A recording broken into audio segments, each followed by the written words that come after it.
Well, right now, you're about to take a look at newly released video that shows an alleged hitman counting stacks of cash shortly after police say he murdered a TSA agent outside her home in southwest Miami-Dade. It really is unbelievable. That alleged killer sits behind bars tonight. NBC6 reporter Ari Odzer is live outside the Miami-Dade County Jail with new details in this murder-for-hire investigation. Ari.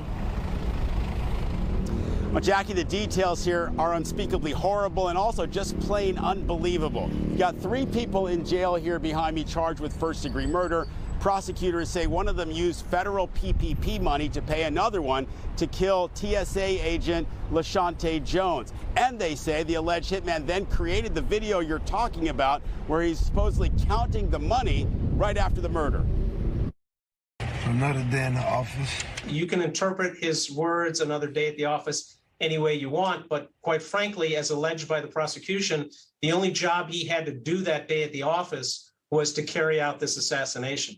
Prosecutors say Javon Carter not only pulled the trigger multiple times and murdered LaShante Jones right in front of her 3-year-old daughter, but then they say Jones decided to record this selfie video in his car immediately after the broad daylight assassination.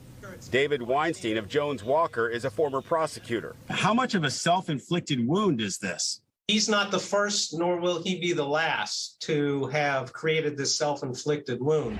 It adds both a flavor to the story that the prosecution is telling the jurors. And again, in today's age, jurors are almost demanding pictures and video and proof of evidence. Prosecutors say Jasmine Martinez paid Carter $10,000 to murder Jones, and they say Romeo Robinson arranged the crime.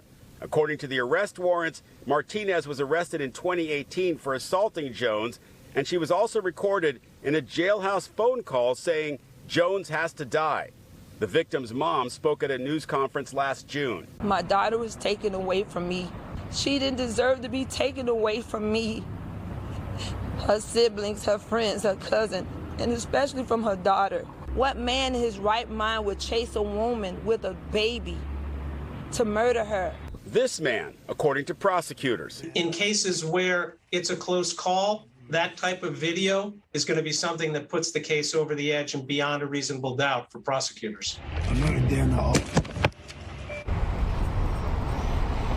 And according to prosecutors, Martinez had originally received a $15,000 PPP loan from the federal government for her business, but then used $10,000 of it to pay Carter to kill Jones. All 3 of them have pleaded innocent in this case. We are live in Virginia Gardens. Ari Odzer, NBC6 News.